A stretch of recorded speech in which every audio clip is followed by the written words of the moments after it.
This is the Horse Radio Network. This is episode 791 of Horse Tip Daily. A different horse tip, a different equine topic, a different equestrian expert every day. Horse Tip Daily brings the world of equine knowledge to you, one day at a time.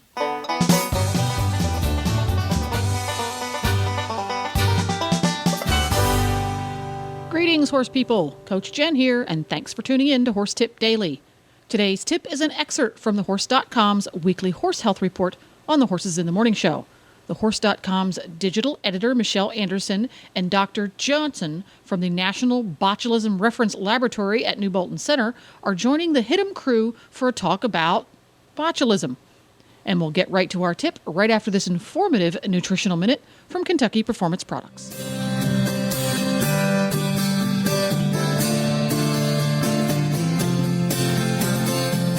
Hi, Glenn the Geek here from the Horse Radio Network, and I'm here with Karen from Kentucky Performance Products with a sensible supplementing tip of the week. We're going to talk about omega fatty acids' role in equine nutrition.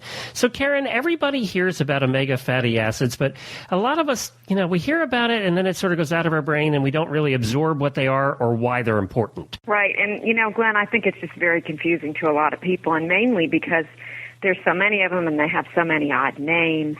So I think the easiest thing is to just try to simplify it as much as I can for you. Omega fatty acids are considered essential fatty acids. And what that means is they are fatty acids that are required for a biological purpose in the horse. In other words, they're not just used for fuel or energy, but they actually have a purpose. And they are considered essential because the horse cannot manufacture them on their own. We have to provide them in the diet. And because of the way we manage horses nowadays, we've kind of moved away from managing horses just with a fiber source. In other words, it used to be horses just, grazed all day out on the pasture and different grasses. They got a little bit of grain now and then, maybe at the end of the growing season, but for the most part, they're eating grass. And grass is very high in omegas, in the good omegas for horses. So there's two kinds of omega fatty acids. There's omega-3 fatty acids and omega-6 fatty acids. And horses need both, but they need them in the correct ratio. And if you look at the ratio of omega-3s to omega-6 in different feedstuffs, if we look at grasses, we see that grass has 5 parts omega-3 to 1 part omega-6.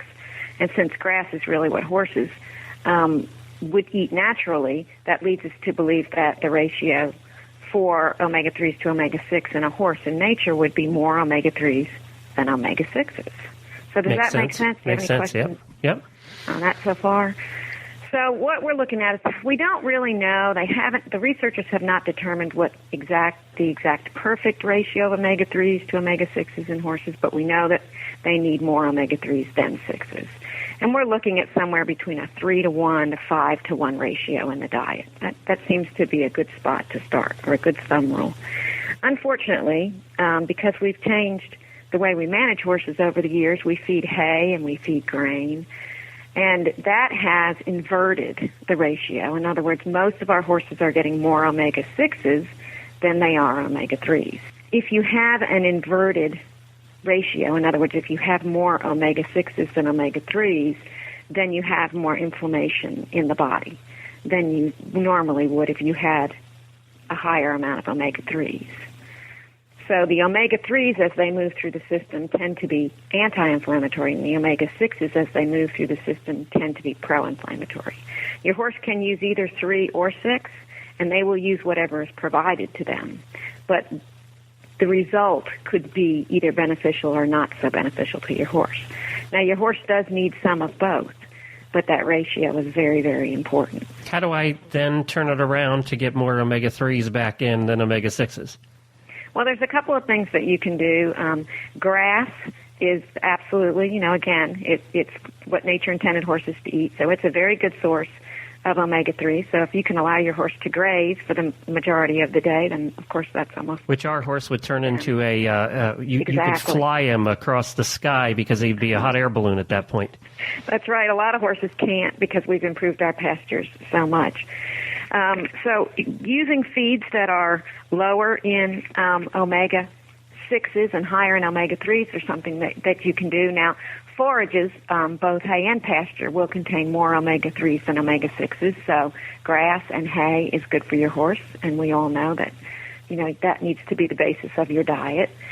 Some oils will contain more omega-3s than 6s. A lot of people are using flaxseed now, and flax is higher in omega-3s than omega-6. Also, the fish oils, and a lot of fish oils are available over the counter now through supplementation. In fact, we have one called Contribute that is it's a combination of fish oil and flax oil.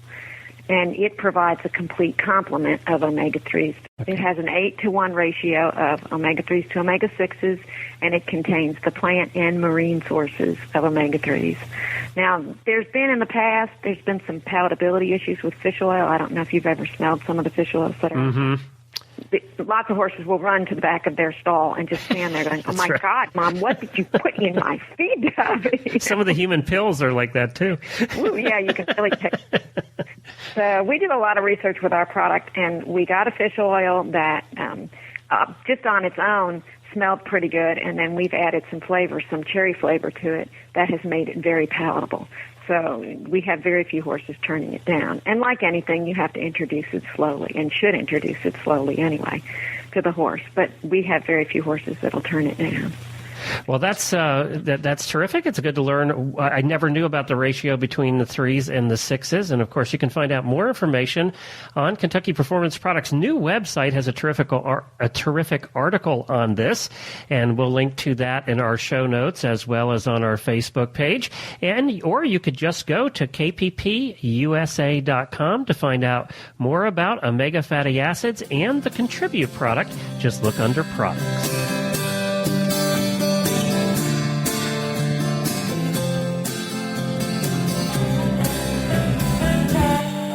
That's right. We have digital editor of thehorse.com, Michelle Anderson, with us like we do every week. Good morning, Michelle.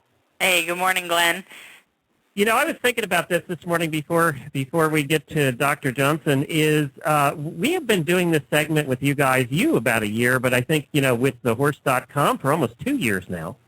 And it just goes to show you how much crap can go wrong with your horse. Because we have not duplicated, I don't think, but 1 or 2 topics we have duplicated in 2 years, 100 episodes of doing this. It's like, Who even owns it? Why even own these things? All they're going to do is get sick and die. I know. And today we're talking about botulism. It's like, oh my God, botulism? I know, and it's a silent killer that, oh man, this one's scary. Great. That's what we need. Oh, so yeah, there's never any shortage of stuff to cover every week. That's why we have 40,000 articles and videos and fact sheets on thehorse.com. There's a lot of stuff that, you're right, can go wrong with our horses. Fortunately, usually they're healthy, right? Knock on wood. I'm going to knock on some wood. Yeah, that's true. That's true. Yeah. All right, take it away. So Dr. Johnson is here. She's with the University of Pennsylvania. Dr. Johnson, welcome. Hi, thank you for having me. Yeah, thanks for joining us this morning. So you just did an Ask the Vet Live with us last week on botulism, and it did occur to me that it's something that we hadn't done on this show, and we had some great information, so I thought it would be wise for us to have you come over to Horses in the Morning and talk a little bit about botulism. But first, can you tell us a little bit about your interest in botulism, why you're one of the experts in this area? Sure. So I'm interested in it for a few reasons. One of the first is that I have specialized in neurology, and it's one of the neurologic problems that we see quite often in this area. I work at the University of Pennsylvania, like you said, in the Mid-Atlantic region, and this is an endemic region for botulism. So we see quite a few cases come through our hospital every year, and because it can cause such severe problems for the horses, they're often in the hospital for long periods of time, and we work really hard on these cases. I also do some research into botulism, specifically into ways that we can better diagnose this disease in horses, and so we can implement treatment more quickly. Okay. Yeah, and I have to be honest, this is a disease that I had a lot of knowledge about before we went into the Ask the Vet Live. because in my area, I don't know that it's endemic, and I probably should know. But where are the areas that people should be worried about this? Let's start with that. Well, botulism is a disease caused by a bacteria that is everywhere in the world. So it's in the soil. It's not a disease that needs to be carried by animals. It's just in the environment, this bacteria. But there are certainly certain areas of the country where there seems to be more of it, and it seems to cause a problem more regularly than in others. So in particular, the Mid-Atlantic region and Kentucky seems to have a high incidence of clinical botulism in horses. But certainly we've had outbreaks from pretty much every state that have been reported, West Coast, East Coast, Southwest, middle of the country, and even in people, one of the states where they see the most botulism is Alaska. So it can be anywhere. And you say it lives in the dirt? Yes. For the most part, it lives in the dirt. There's one type that does live in dead animals, and in people, they get it from vegetable and canned products oftentimes, but the way that animals get it is generally from the dirt. All right, pave everything. Just pave everything.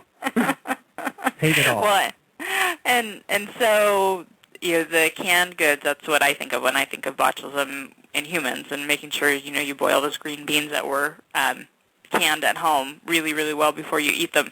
But you mentioned something else in humans that we see a lot of, and that is botulism in honey for infants. And can you tell us a little bit about that?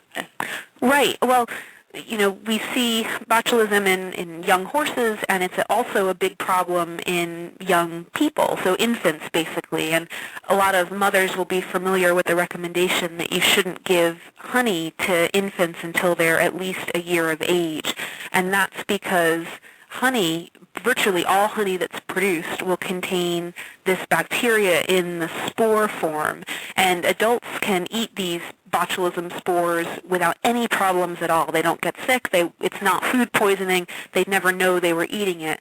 But because babies have a very immature gut or gastrointestinal system, when they eat these spores, the spores sometimes will kind of take over and grow within the baby's gut, and that can make them very sick with botulism. So it is, and the same sort of scenario can happen with our foals, because unlike the adult horses, they have very immature guts. Okay. Jamie, are you listening to this? Are you listening, Jamie? Just check. Yes. Okay, just check. No honey. No honey. No honey. and your baby horses, watch them too. Yeah, gotcha. Yeah. So you mentioned how the foals can contract the botulism. How are the other ways that horses can contract? Because if I remember correctly, there were 3 different ways. Right. So the most common way for the adult horses to contract botulism is caused by the toxin that this bacteria produces. So it's not just the bacteria that they have to come into contact with, it's actually the toxin. And for the bacteria to be producing this toxin, they have to be growing, or what we call the vegetative form, rather than the spore form, which is kind of the inert form where they're not growing and they're just sitting in the environment. And so the times when this bacteria produces its toxin are when it's in an environment that's very conducive to its growth. And that type of environment is what we call anaerobic, or very low oxygen environment, as well as it has to be the right temperature and the right pH. And so the type of environments it likes are kind of wet, oxygen-free environments like you would see in the middle of a big bale of hay that's gotten wet and been left out in the field. And so horses most commonly get this disease when they're eating from, say, a really large, either round bale or square bale of hay that has spoiled in the center. And so this toxin from the bacteria is just sitting there, and as they're eating the spoiled hay, they're eating the toxin.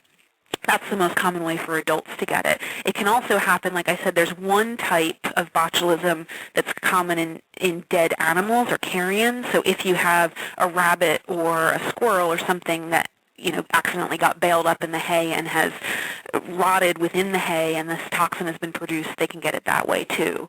The foals can get it from eating the spores themselves. So the foals don't need to eat the toxin to start. If they, as they're grazing or nosing around, nuzzling the mare's udder, the dirt, the ground, the grass, what have you, if they pick up some of these spores, the spores themselves can colonize in the foal's GI tract and start producing toxin.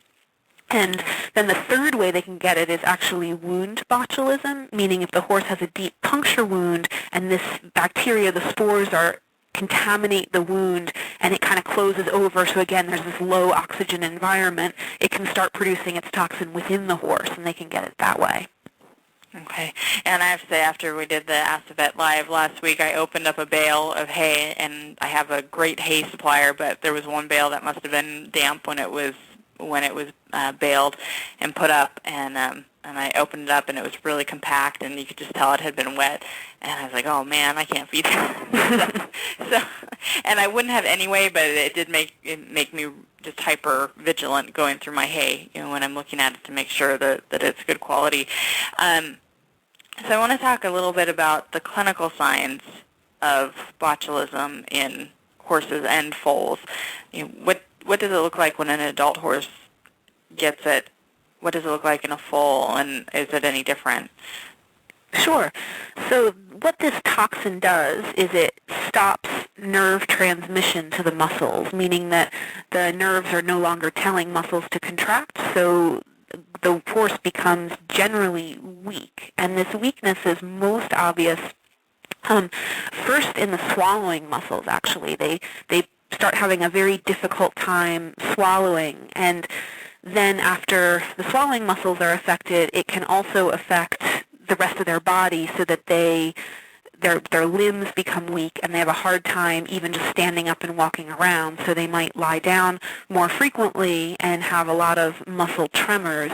And this is the part that makes botulism a little bit tricky sometimes, is that if you have a horse who's not eating very well and lying down a lot, the first thing everybody thinks is colic. My horse is colicking, and they often get sent into the hospital for colic, and it isn't until we've spent a long time looking at them and that we realize that it's not that the horse doesn't want to eat, the horse can't physically eat because of the muscle weakness. The other thing that it's easy to mix these cases up with actually is choke or esophageal obstruction, because again, when they're unable to swallow properly, sometimes the food will come out of their nose and their mouth when they're trying to eat, and they might start coughing just like you would see with a choke case. So the signs are this difficulty eating as well as this muscle weakness that makes them shake and lie down a lot, but you need to make sure, to kind of separate these out from the colics and the chokes. And with foals, it's pretty similar. They're called shaker foals because when they're standing, all of their legs start shaking more and more violently the longer they stand up, and then they have to lie down. And they also, when they try to nurse, they may have milk running out of their nose or out of their mouth because they just can't swallow the milk effectively. And so you mentioned something out of a horror movie. Oh, well, and you also mentioned, the confusion possibly with colic or choke. But what about other neurologic diseases? Can it be confused with like EPM or West Nile virus? Absolutely. I mean, both EPM can affect the muscles that cause swallowing as well. So, and obviously EPM can make horses weak. It can make horses that are unable to stand up. Same with West Nile and even herpes virus. Usually, if you get to watch the entire progression of the disease from the first signs of the difficulty swallowing and then seeing the horse get weaker and weaker, it kind of more points you to botulism. But if you are an owner or a vet who suddenly sees this horse that can't get up and is struggling to stand and they're just lying on the ground and you don't know why and you haven't seen that progression, you have a whole number of different neurologic diseases in your mind that could be causing that horse to have trouble standing, and you've really got some work to do to figure out which one is causing the problem. So how is it diagnosed then? So in terms of the clinical exam, botulism almost always causes this difficulty swallowing and eating, which a lot of the other neurologic diseases like EPM and West Nile and herpes do not do routinely. Although they can, it would be unusual for those diseases to do so. So the clinical tests we do are we assess the strength of the tongue really carefully. We actually call it the tongue stress test, where you pull the tongue out the side of the horse's mouth very carefully and you hold the horse's jaws closed and see if they're able to pull their tongue back into their mouth. And if the tongue just hangs there and they can't pull it back in normally, that's a really hallmark sign of botulism.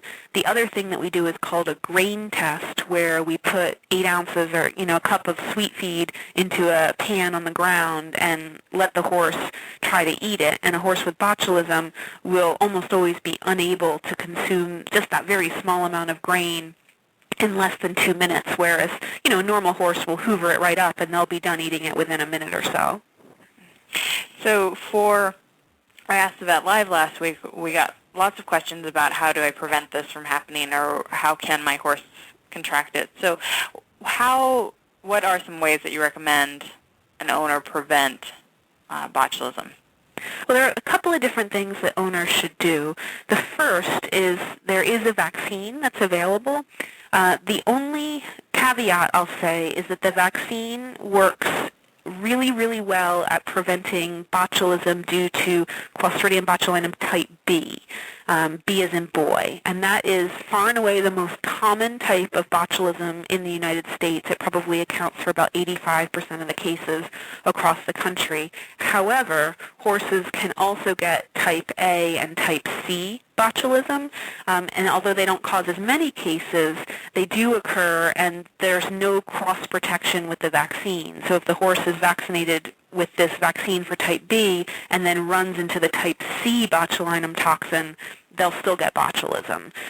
So the vaccine will prevent a lot of cases, but then good management is really the other aspect that owners need to focus on. So like you were saying, if you have some hay and it's obviously spoiled, don't feed it to the horses, because in addition to the mold that can, affect, their respiration and give them inflammatory airway diseases, it may be carrying this botulinum toxin as well.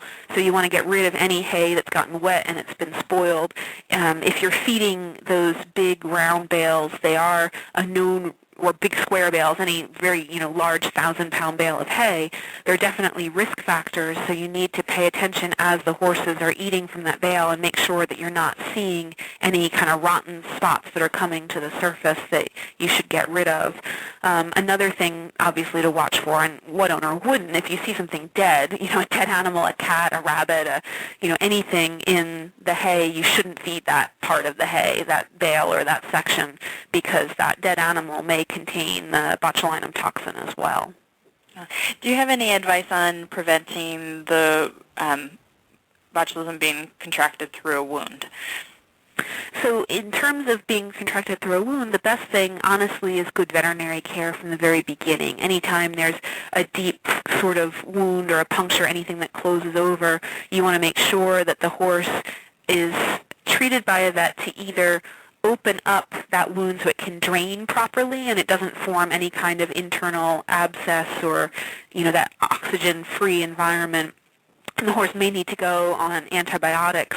Even, drugs that are very common, like penicillin, are effective at limiting the growth of this organism, the Clostridium botulinum. So if the horse is started on antibiotics, hopefully that would prevent this bacteria from growing. Okay. And so once you have one of these horses in your hospital and you've diagnosed it definitely with botulism, how likely is the animal to survive, and what can you do for care to give the horse its best chance at survival? So the survival rate is really dependent on a couple of things. Number one, how much of the toxin the horse was exposed to, and number two, how quickly they receive veterinary care. And so the first treatment that we give to try to combat this disease in the hospital is an antitoxin. And this is basically a plasma that's been collected from a horse that is hyper vaccinated or hyperimmunized against botulism, so it has lots of antibodies against this toxin, and this antitoxin will bind any toxin that's circulating in the sick horse's body. Unfortunately, the antitoxin can't reverse the clinical signs that are already there. So if you give this antitoxin to a horse that's still able to get up and is just having a little bit of trouble eating, it should keep the disease from progressing to the point where the horse is having trouble standing. However, if you don't get the antitoxin into the horse until it's already so weak that it can't stand up, you're not going to reverse those clinical signs. So even though you give the antitoxin, you're still left with this horse that can't stand up. If you get to the horse and treat it before it becomes recumbent all of the time so that it can't stand up, the prognosis is actually pretty good. I would say at least 80% of those horses, if not more, do well with appropriate supportive care, and they may need to be tube fed or given IV fluids for 10 to 14 days until they're able to eat and drink on their own again. But if you wait until the horse is unable to get up on their own, you're going to end up with a horse that has a much lower chance of survival. Maybe only 15% of those horses will make it through this disease, and the ones that do, they have really long hospital stays, sometimes a month or more, really big hospital bills. I mean, we're talking tens of thousands of dollars and an inordinate amount of supportive care from a lot of nursing staff. Yeah, so definitely a commitment on the owner's part to make it to the end of this. Mm-hmm. And so I was reading through our new fact sheet that we're putting together on botulism, and it said in there that the same amount, or it takes less botulism to kill a horse than it does a mouse. Is it that tiny amount, and horses are really highly affected by it? It's sort of true, I guess I'll say. On a weight-to-weight basis, horses are more susceptible to botulism than pretty much any other species. But because they weigh so very much more than mice do, it would actually take a little bit more toxin to kill a horse than it would to kill a mouse. But on a per kilogram basis, horses absolutely are way more sensitive than mice are to this toxin. And in fact, we see botulism in horses more than in any other veterinary species, because really any type of animal, even birds can get this disease, but it's not a disease that we see commonly in cattle, sheep, goats, cats, dogs, those types of species. Mm-hmm. Okay. So, Glenn, are you scared? Geez, I just want to curl up in a ball. Because I tell you what, it's just like I said, it's just the horses can get so much different stuff, and every time you come in with something else, it's scarier than the one before. Where can we find more information about Dr. Johnson? Or do you guys have a website? Or we do, actually. We are part of the botulism lab at New Bolton Center with the University of Pennsylvania, and so if you do a quick Google search for botulism lab and University of Pennsylvania, we have some information on that site, and especially for veterinarians or owners that are involved in outbreak situations and want to get samples tested to see if this is the disease that's causing the problem. All right, very good. Well, thank you for joining us today. And, of course, you can find Michelle at thehorse.com. Michelle, any articles you want to point out? Just that Ask the Vet Live that Dr. Johnson and Dr. Little did with us last week. Lots of good information, about an hour long. We had lots of questions from people asking, like I said, how do we prevent this, and lots of great answers. So check that out. All right, very good. Well, thank you, Michelle. Thank you, Dr. Johnson. And that's a wrap. To listen to more of thehorse.com's tips, just go to horsetipdaily.com and look for the experts drop-down menu on the left. If you love listening to the Horses in the Morning gang putting in their 2 cents on horse health topics, along with fascinating interviews from around the equestrian world, you can tune in at horsesinthemorning.com every weekday. Don't forget to support our sponsors here on Horse Tip Daily, because they make these podcasts possible. Today's podcast has been brought to you through the generous support of Kentucky Performance Products. You can visit them online at kppusa.com. Please stop by the Horse Tip Daily Facebook page and let us know what you think of the tips you hear on the show. It's also a great place to tell us about topics you'd like to hear us cover on the show. You can subscribe to all the great shows on the Horse Radio Network through iTunes or Zune and get your horse podcasts automatically downloaded to your iPod, Zune, or MP3 player. You can also listen to the shows right on Facebook. The player's right there every day. I'll be back again tomorrow with another new expert and a different horse tip. Until then, go ride your horse! The Horse Radio Network and the Horse Radio Network hosts are not responsible for statements of guests or their opinions. Use your own judgment when listening to the tips provided by the experts on Horse Tip Daily.